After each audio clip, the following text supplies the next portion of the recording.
presentation was paid for by CGTN. The opinions, views, and claims expressed are those of CGTN and may not necessarily reflect those of CNBC.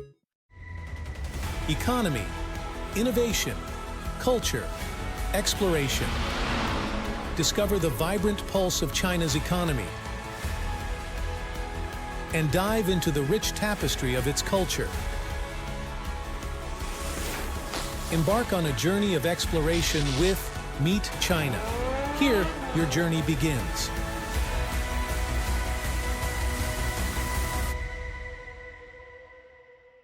Hello everyone and welcome to Meet China. I'm Lulu.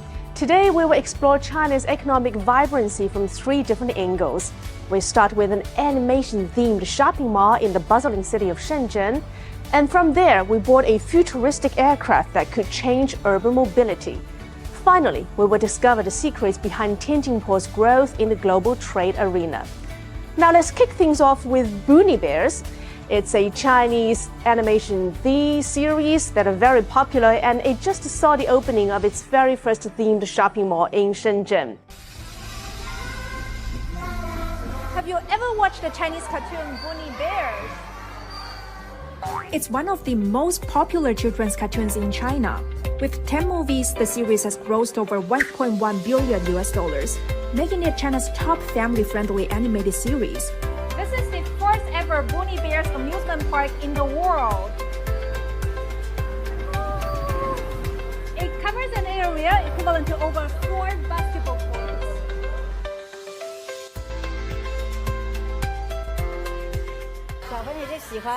My kid loves Boonie Bears, so we had to come. It's great that the activities combine fun and learning. This park sits inside China's first Boonie Bears-themed mall in Shenzhen, Guangdong Province, which opened last month. The mall has attracted over 220 brands, and more than 20% of them are opening in the district for the first time. I came for Boonie Bears at first, but I found the variety of first stores very attracting. There's a coffee shop combined with a bookstore upstairs, something I don't usually see in other shopping centers. I enjoy exploring new brands. This concept is part of the growing debut economy, which not only include new first stores, but also new business models, innovative services, and unique retail experiences. Like this one. There are so many Japanese anime products here. I see 2 anime characters. I cosplay as Zishi from Honor of Kings. I cosplay as a bride from Sword Heroes Fate. They told me that there are also anime-related activities being held here. Let's go check out what's going on. I found someone who's preparing for an anime show.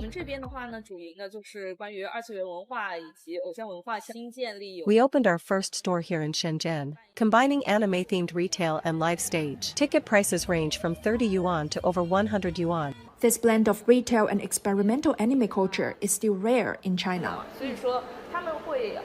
We chose Shenzhen for our first store because of its openness to new ideas and strong consumer base, making it a great place for niche markets like anime culture.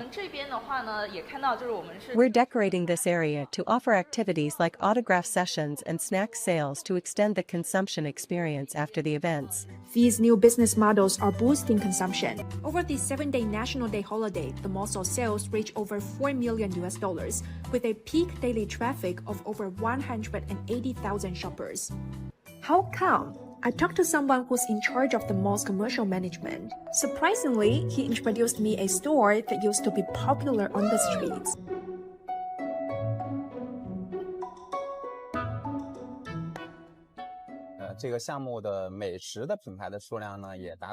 This chicken pot restaurant started as a popular street-side shop, and we invited them to open its first store in mall here. Besides this, we've made every effort to attract young people who are the biggest spenders by opening new stores. For example, we brought in a special cube-shaped city library from Shenyang in the northeast. And we also opened the first Xinjiang restaurant in the area. It's only by doing things like this that we can stand out.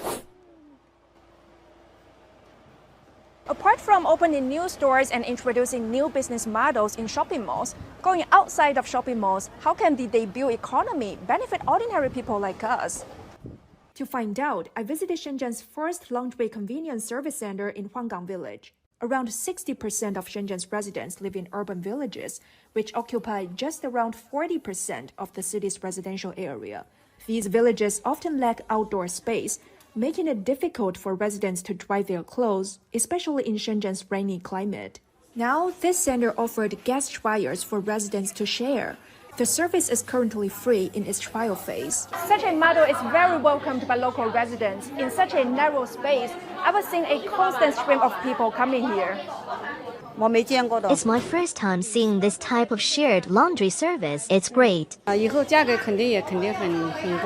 said the prices will be affordable in the future, so I will be very happy to pay for it. I hope more new services like this pop up in the future. The customer service here told me that this service is creating new needs for customers and represents a new type of business in the debut economy. We're researching affordable prices for locals and discovered a big market niche. If this model proves successful, we plan to expand it to more areas. Challenges also come with new stores and new concepts. We also plan to help them renovate kitchen in the future. Many residents still aren't familiar with these new services, so we're hosting promotions and giveaways to help them learn about these models.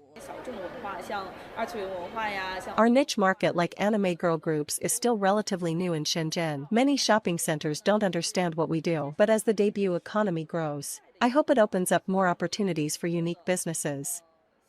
Despite challenges, the trend of first store openings is booming. Data from consumption service platform Yilan Business shows that 82 first stores opened in China in the first quarter this year, a 50% increase compared to last year, driving new growth in China's evolving consumer market. This presentation was paid for by CGTN. The opinions, views, and claims expressed are those of CGTN and may not necessarily reflect those of CNBC. Let me ask you a question. What is the biggest headache of folks living in big cities? Transportation, of course. So could a flying vehicle be the ultimate solution? Well, in China, these unconventional aircrafts are poised to provide quieter, more efficient and eco-friendly choices for urban transportation. Now, buckle up. It's time to take off. This is an unmanned aircraft. More precisely, an autonomous electric vertical takeoff and landing vehicle, or eVTOL. Many believe this type of machine will finally replace helicopters, as it features lower cost, zero direct emissions, and is argued to be much safer. This eVTOL aircraft is flying over somewhere special.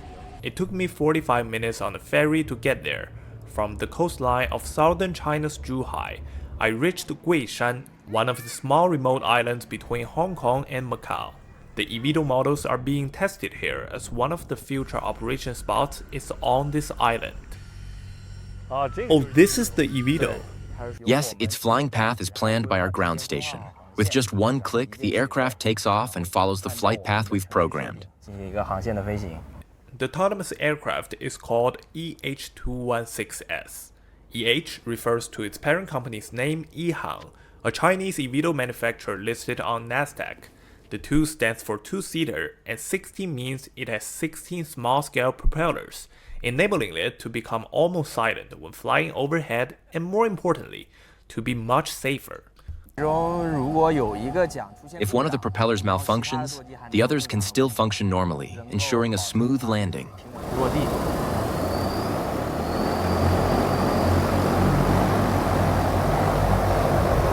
The concept of eVTOL can be traced back to early visions of urban air mobility, specifically taking transportation into the skies. It can navigate not only urban areas, but difficult-to-reach destinations like this little island. Air taxi services, emergency transportation, and sightseeing tours.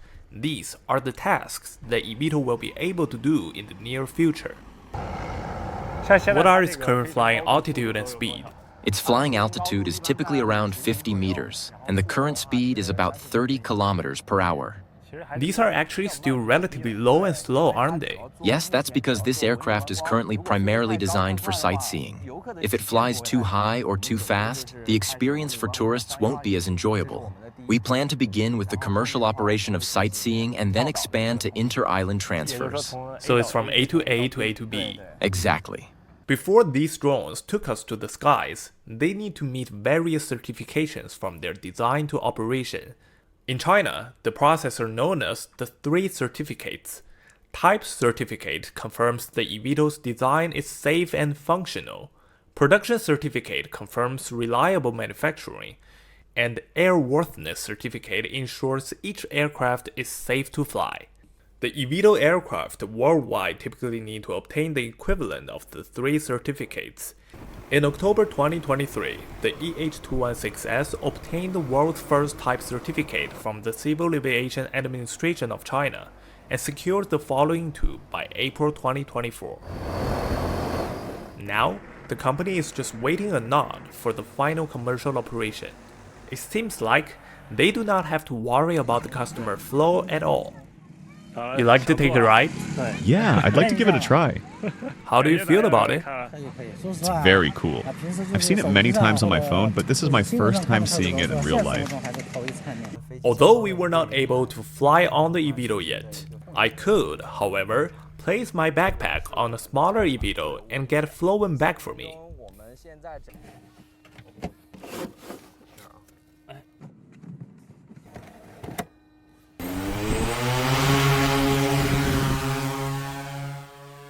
The eVTOL is taking my backpack and flying to the destination 37 kilometers away.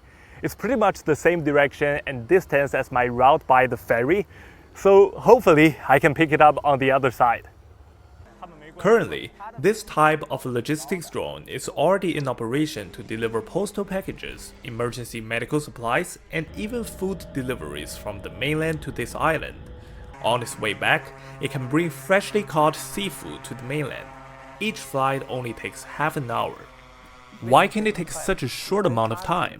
Because its flight path is a straight line, and its airspeed can reach up to 90 kilometers per hour. Even though this logistics drone is on autopilot, everything can be controlled from the ground. Their job is mainly just monitoring. From his screen, we can see where the aircraft is, its altitude, and its speed.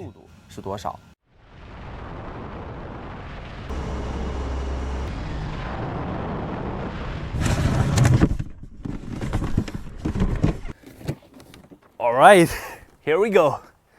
Here's my backpack. And actually it's arrived way earlier than I did.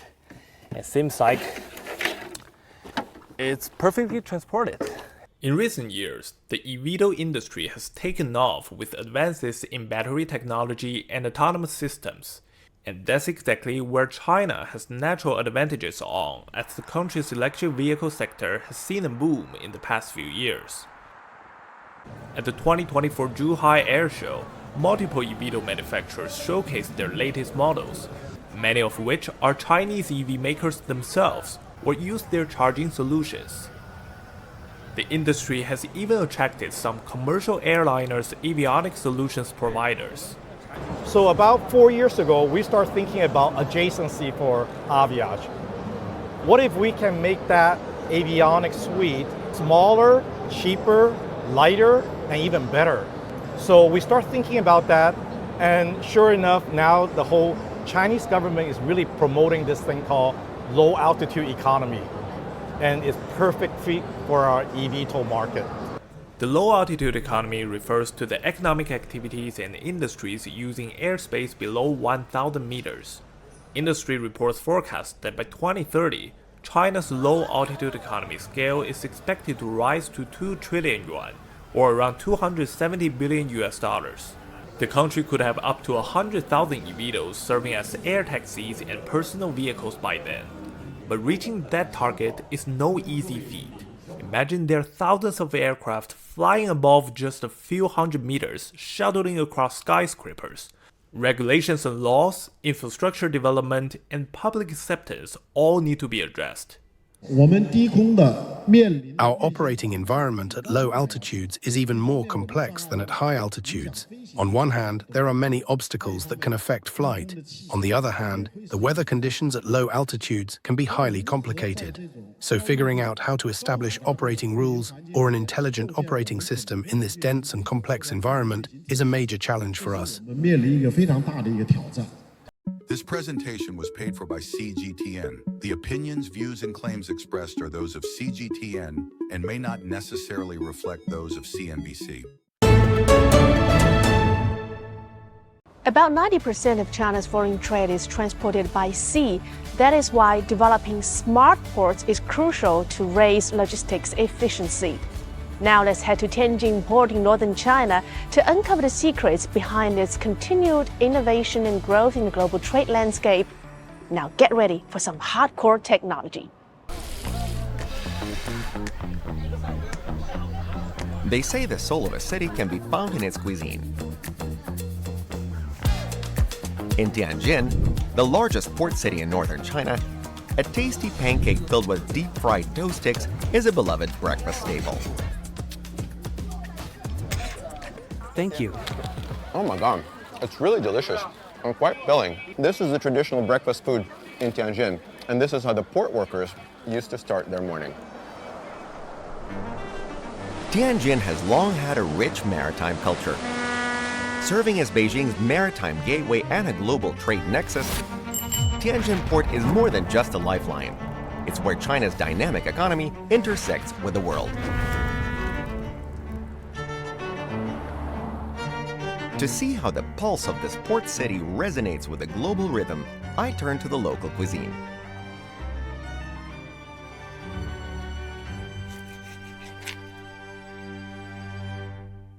I'm having a lovely dinner at the historic Astra Hotel in Tianjin.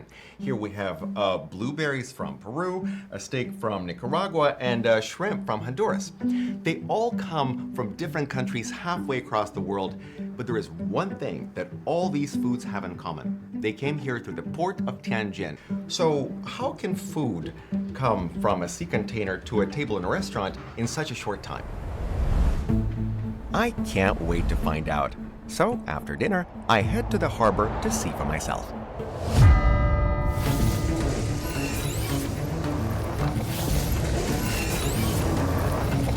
So this is the port of Tianjin.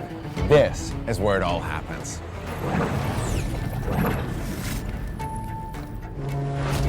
As one of the top 10 ports in the world, Tianjin Port handles over 22 million standard shipping containers each year. Enough to cover an area 15 times the size of Monaco. I didn't expect it to be busy at night, but I was surprised to find it buzzing with activity, yet strangely quiet. Containers were being deftly maneuvered as if by invisible forces. Self-driving vehicles glided through the shadows as automated cranes traced graceful arcs in the night sky. The port pulsed with mechanical rhythms as various machines danced with precision to a silent tune. But who is the maestro behind this performance? Something is definitely going on here, and I better come in the morning to find out.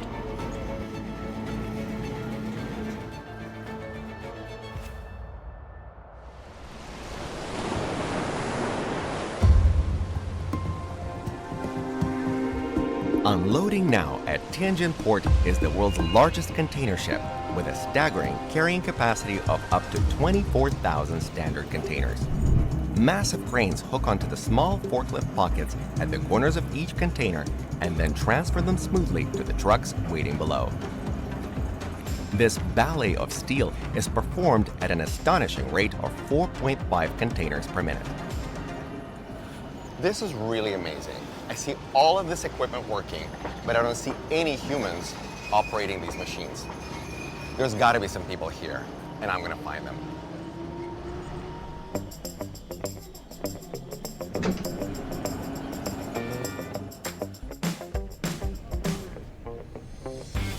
Oh, hi. You're the first human I'm seeing. I'm Sergey. Yeah, I'm Pai. We're here is the first zero carbon and intelligent container terminal in the world. So you can see no people here in the yard. Peng Pai, Deputy Manager of the Operations Department, is taking me to the Intelligent Control Center, 1 kilometer away from the port's loading dock. Here, a team of crane operators lift and load containers remotely using video surveillance. To see how easy it is to use this technology, I try unloading a container myself with simulation software used for training. Okay, all right, so this goes here. All right, we do this, and then we go down, right? Wait. We go down. Down! Ah!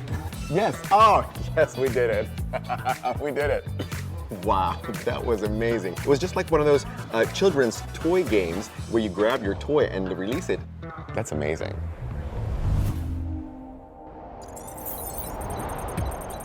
Guided by China's Beidou's navigation satellite system and its 5G network, the Tianjin Port Intelligent Terminal Automatic Planning and Allocation System programs load distribution for each vessel entering port. As soon as a ship docks, the Intelligent Dispatch System uses AI algorithms to accurately locate the target among thousands of containers and transfer it onto one of 92 trucks, which then use Ultra L4 autopilot technology to deliver the container to its designated yard. The system's advantage is in its stronger computing power. Our brains can calculate up to 3 days ahead, but computers and AI can forecast much further, perhaps 5 or even 7 days in advance. After automating these processes, work that once took hours now takes just minutes. The cloud-based centralized transport dispatching system has also made the port more efficient and safer than ever. Be careful. Okay. Tired? I'm more scared than tired. This is really high up. Look. Okay. This is really high. I used to be up here every day to operate the crane from this position and coordinate with the vehicles below. Now it's all done via remote control. What we need to focus on more is the system itself, making operations much more stable and safe. The digital transformation of Tianjin Port has not only brought a high level of efficiency, but also revolutionized the work environment, making the port a model for the successful integration of technology and human labor.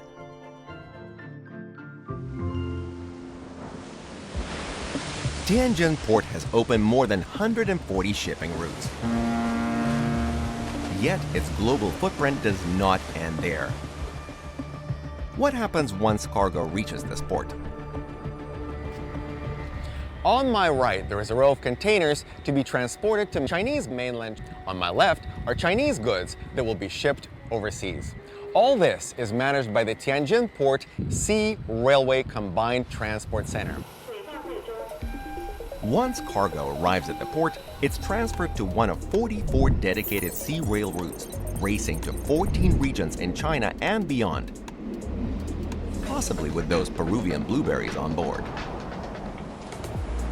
This masterful choreography connects rail, road, water, and pipeline routes across more than 500 ports in over 180 countries.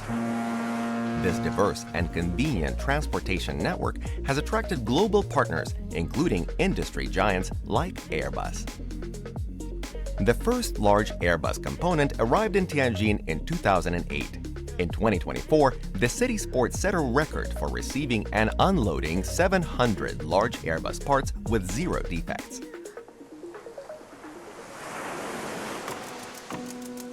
Between 2014 and 2023, Tianjin Port's annual container throughput increased from 14 million to 22 million TEUs, with more than 60% of its foreign trade cargo coming from partner nations in the Belt and Road Initiative, making it a key contributor to the global economic development and trade.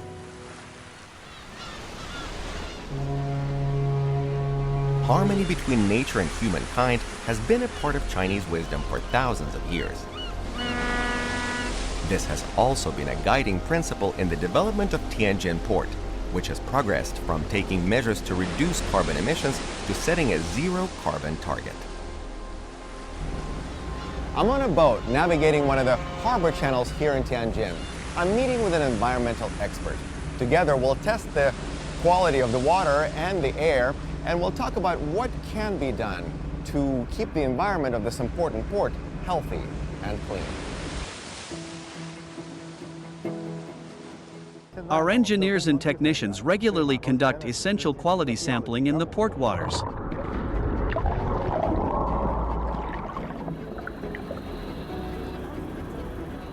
From what I can see, the water sample appears clear and transparent. In 2023, the port established China's first port ecosystem and marine water quality monitoring program, designed to measure atmospheric indices and the status of biodiversity 24 hours a day. So far, 297 species of flora and fauna have been discovered and are being monitored. Among them is the Red Beach, a scenic spot known for its diverse wildlife and vegetation. The land we see today was formed by seabed silt dredged during construction of the Deepwater Channel. Due to the high salinity and alkalinity, it was difficult for plants to grow. By digging drainage and storage channels and introducing fresh water, soil salinity was reduced. Over time, seep weeds began to thrive. This entire area has developed into this red beach. Tianjin Port's green value increases year by year, not only because of the variety of its vegetation, but also the port's use of clean energy. 15 wind turbines powered by the sea breeze and 2 megawatt-class photovoltaic power stations have a combined annual output of about 180 million kilowatt-hours of zero-carbon power. This is enough to power 260 cranes at Tianjin Port for more than a year, with a surplus of 10 million kilowatt-hours of clean energy to power large foreign ships. Adding a green label on our products raises their value significantly and showcases China's social values in global trade.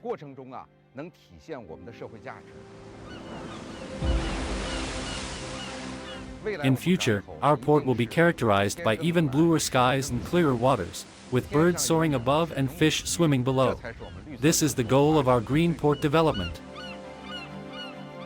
After visiting the Tianjin port, I realized that it's not only a hub for the exchange of goods, it's also a testament to the country's commitment to openness and inclusivity.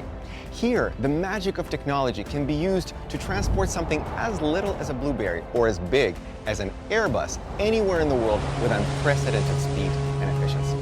But the technology here is not only used to increase productivity, it's also used to take care of people and to make sure that we can continue to coexist peacefully with nature. So the port is a window not only into China's economy, but also into the country's determination and action in building a global community based on shared resources and sustainable, mutually enriching economic partnerships with the rest of the world.